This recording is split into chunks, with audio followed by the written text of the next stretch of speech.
بچیوں سے خاص طور پہ کہتا ہوں کہ چپ رہنا سیکھ کے جاؤ.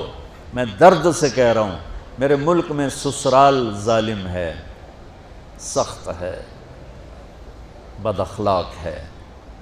میرے نبی نے مدینے والوں کی تعریف کی، مدینے والوں کی، مدینے کے صحابہ کی اور مدینے کی فیملیز کی تعریف کرتے فرمایا کہ یہ میرے مدینے والے ساتھی ایسے عالی شان ہیں. کس بات پہ عالی شان ہیں؟ کہ تہجد بہت پڑھتے ہیں، نفل بہت پڑھتے ہیں، جہاد بہت کرتے ہیں، تبلیغ بہت کرتے ہیں، ذکر بہت کرتے ہیں، تلاوت بہت کرتے ہیں. نہیں، سنو غور سے. فرمایا یہ میرے مدینے والے صحابہ یہ اتنے عالی شان ہیں، جب یہ کسی کی بیٹی کو لے آتے ہیں ڈولی میں ڈال کے تو آنے والی بچی کو ذرہ برابر احساس نہیں ہوتا ماں باپ کے گھر میں ہوں یا سسرال کے گھر میں.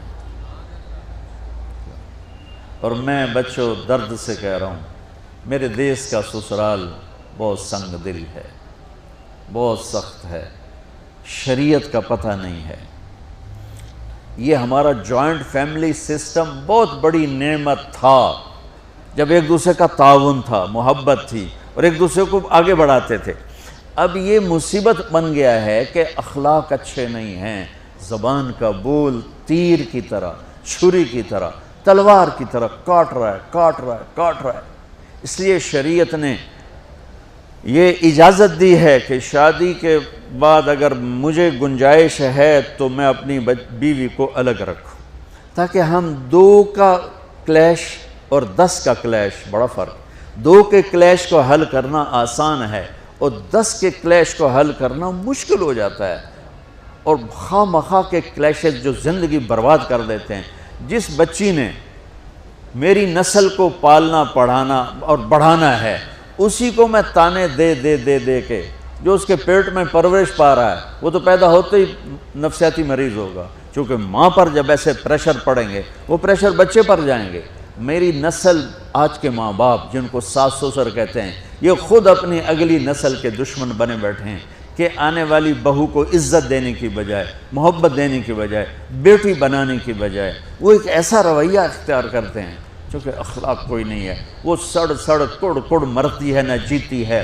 مشرق کی بیٹی ہے، گھٹ گھٹ کے مر جانا ان کی صفت ہوتی ہے.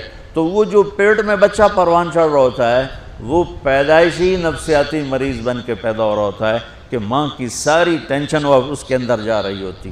اس لیے میرے نبی کی شریعت کہ اگر میں مالدار ہوں تو میں اپنی بیوی کو الگ گھر لے کر دوں، اگر میرے پاس اتنی گنجائش نہیں اس کو کرائے پر لے کر دوں، اگر میرے پاس اتنی گنجائش نہیں تو پھر گھر میں اس کے لیے ایک کمرہ، ایک کچن، ایک ٹوائلٹ، یعنی ایک پورا پورشن اس کے لیے الگ ہونا چاہیے. وہ بیڈ روم اسی کا ہو، اس میں کوئی اور نہ ہے. وہ کچن اسی کا، اس میں اور کوئی نہ ہے. اس کا واش روم اسی کا، اس میں اور کوئی نہ ہے. اگر اتنی بھی ہمت نہیں ہے تو پھر تسبیح پڑھو تو روزے رکھو، شادی نہ کرو. کسی دی بیٹی نو برباد نہ کرو، کسی دی بیٹی نو برباد نہ کرو بھئی وہ پئی دھکے کھاوے. اگر تم اتنا نہیں کر سکتے ہو تو پھر مسیح تے چاہ جاؤ اعتکاف